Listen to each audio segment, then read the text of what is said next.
ઉમેદપરા ગામ હાખે હુણ, નામ કરમણભાઈ, 18 વર્ષનો દીકરો થયો અને એક્સિડન્ટમાં દીકરો ખોઈ બેઠા. એ દાડો છેલ્લે ખૂણામાં બેઠા હતા કરમણભાઈ. હું ચેહર દોડતી હતી. મેં એવું કીધું છેલ્લે પેલો ભાઈ બેઠો એ કોણ હા ભાઈ હોય? આ ભાઈ એવું બોલે કે મારા બારી. એ દાડો મેં ના કહેવાના શબ્દો કીધા હતા. કીધું હવે કેમ આવ્યો? મારા જોડે શું લેવા આવ્યો? તારા ઘેરથી ને બાળકોનું ઓપરેશન કરાય 18 વર્ષ થયા અને 18 વર્ષનો દીકરો થઈને એક્સિડન્ટમાં મરી ગયો હોય અને તારા ઘરનો બાયણો વખાઈ ગયો. એક જ દીકરો હતો. એટલે હું ચહેરી બોલી કે હવે એવું ના કહેવાય કે બીજું બહેરું કર. આ ઉંમરે મારાથી એવું ના કહેવાય. હું ચહેર એવું બોલી હતી. જે દાડો તારા દીકરાનું મોત થયું એ જ તારીખ એ જ સમયે મેડિકલ ટ્રીટમેન્ટ નહીં લેવાની. બાળકોનું ઓપરેશન કરાયેલું હોય ફાઇનલ 18 વર્ષ બેનને થઈ ગયા. હવે સંતાન ના થાય યાર. પણ હું ભીખાની વાઘ માતા એમ કહું કે જગત ના કરે ના કરું તો મારું નામ માતા ના કહેવાય. જે દાડો દીકરાની મરણ તિથિ છે એ દાડો બેની જન્મ તિથિ ના બનાવું તો મારું નામ માતા. એટલે કોકને એકય ના હોય. તારો એક જતો રહ્યો બે જોડકા નારું તો મારું નામ માતા નહીં. થયું કે ના થયું ભાઈ? બે આલ્યા. અને જે દાડો દીકરો એક્સપાયર થઈ ગયો એ જ દાડો જન્મ તારીખ. એટલા જ વાગે જન્મ. અને એક નહીં બે દીકરા જોડકાલું તો જ માનવાનું કે માતાઓ હાજર હોય યાર. વાતો કરવાથી કોઈ ના થાય. ઘણા એવું કહેતા હોય તો સોશિયલ મીડિયાથી ચાલે. આ બે દીકરા સોશિયલ મીડિયા હાલે? એ તો વાઘ ચિહર જેવી માતા હોય. વચ્ચે ના બેસ્યો. હા આપણો ભલે ગમે તેવો વચ્ચે નહીં બેસવાનું. સાઈડ. ભીખાભાઈ ને હકો ભાઈ આવો તો વચ્ચે ના બેસે. તમે કોણ? નિયમ એટલે નિયમ બધા માટે હરખો. એમાં બુવાજી બાપો કરે પૂરો થઈને આવતો એમ જ કેમ બાજુમાં બેહો. વચ્ચે જગ્યા રાખો. કારણ નિયમ દરેક માટે હરખા જ હોય. પૈસાવાળા માટે અલગ હોય ને ગરીબ હોય એના માટે કોઈ ગરીબ જ નહીં યાર. મારો ચેહરનો સેવક ગરીબ હોય જ નહીં. કારણ કે હું માતા ગરીબ નહીં ને. મારા વાઘ જ હોય. પણ આ રબારીને નહીં કોઈ માતા વળાઈ નહીં કોઈ માતા બદલાઈ. હું નળ એ નહીં કીધું અને હું વળવાનું એ નહીં કીધું. બે દીકરા હું હાલું. બે દીકરોની બાધા કરીને કરમણભાઈ ઘેર જા. મારી મરજી હશે એ દર તારા ઘેર પર સારી કરે. દીકરા કેટલા ત્યાં ઉંમરમાં? 1.5 વર્ષના ત્યાં તો હજુ પથારી નહીં કરી. ખાલી મોથું મટી જાય ને તો 1.5 છૂટી જાય. કાલ તારા ઘેર. કારણ કે અમારે ખબર ઘેર આવશે તો કોક લેવું હોય તો ઠીક બરાબર બધું. પણ એ મારી ભીખા બુવાની ચેહરની બુવા પણ નહીં યાર. કોઈ દાડો ભીખા બુવાનો ફોન નહીં આવે. ઘેર હતા અમે વચ્ચે નીકળ્યા હતા મળતા જ નહીં મળવું યાર. જીબ્બા દે એ ધંધો મારે કરવો નહીં યાર. મળવા માટે દુનિયા.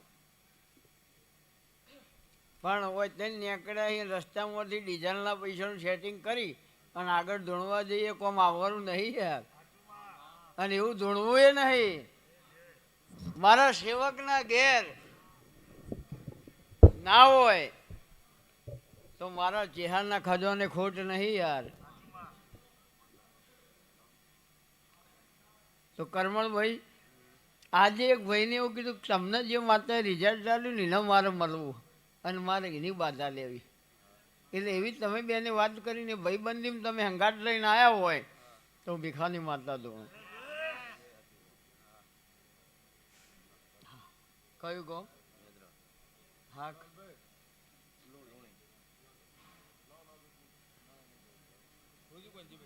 બોલો.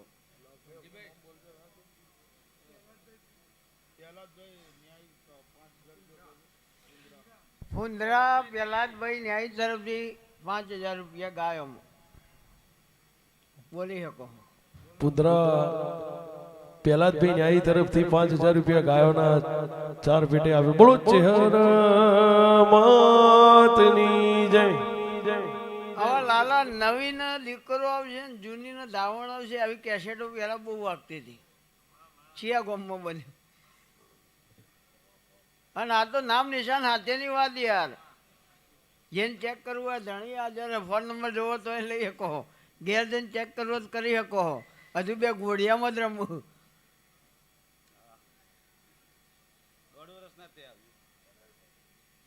લાઈવમાં રસ નહીં, લાઈવ મટાડવામાં રસ છે.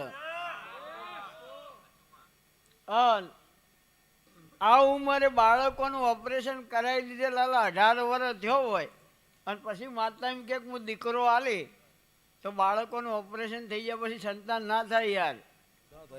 સાયન્સના વિરુદ્ધનું કામ. હા, આ તો 2 ચોપડી ભણ્યા હોય ને થોડું ઇંગ્લિશ આવડી જાય એટલે કે આ બધા હું નથી માનતો તો ચિયો કે હમ મોન યાર. હે એ જો ધંધા ચાલે કે તમે મોનો તો તમારું ચાલશે. એ જો ભાગીદારી કરીએ કે તમારા નફામાં ભાગ લેવાનો. જજાનો ધંધો નહીં બનાવવાનો, દીવાનો દુકાન નહીં બનાવવાની. જજા ધર્મ હોય સાબિત ના કરું તો મારું નામ માતા ના કહેવાય. અને દીવો દરબાર હ અને દરબાર વટ જવા દો તો મારું નામ માતા ના કહેવાય. યાદોના રોણીની વિહદ મેરડી અને એક જૂનું પડી ગયેલું ઘર, લેબડાવાળું ઘર અને તૈણો વચ્ચે કજિયો ના બતાવું તો મારું નામ માતા ના કહેવાય. ઝાડ સાચો હોય, 3 ભાઈઓનો જૂનો ડોહોનો કજિયો સાચો હોય, મેરડીનો મઢ અડધો થઈ ગયો અડધો ઝૂલતો હોય. મને ખબર નહીં, હું તો ખાલી કહું.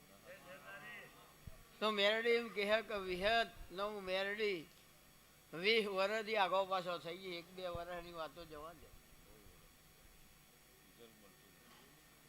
બધા ભૂવા એમ કે કોમ થા તેમ થા પણ એમાંનું કોઈ થતું નહીં. તો મતલબ ભૂવા ખોટા નહીં, પણ જેને જશ લખેલો હોય એને જ મળો. મગજ ફરી જતું, 2 કિડની ફેલ થઈ જતી, આખા શરીરમાં પરવું આવતું હતું.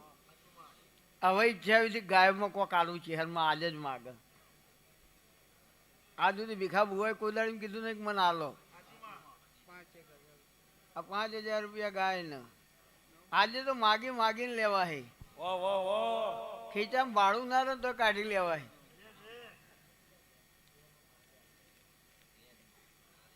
હિન્દુ ધર્મ ગૌ માતા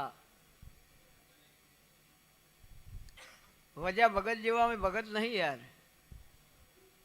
પણ કૃષ્ણ જેવા ગોવાળિયા તો છે જ. ભલે ગાયમ જઈએ કે ના જઈએ. એ ચિયા ચાલવા ગયા તો નેના હતા ખબર નથી એટલે 10 આમાં જાઓ ને ખબર પડે. વેળા ફૈસોડ્યા કે ના રહી.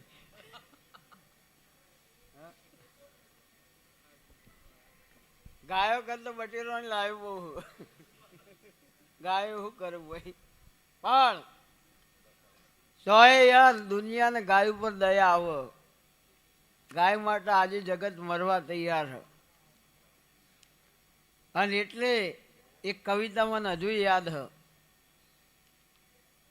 સિવાય બી અભ્યાસ કર્યા પછી બહુ થયું, થમસમ નહીં.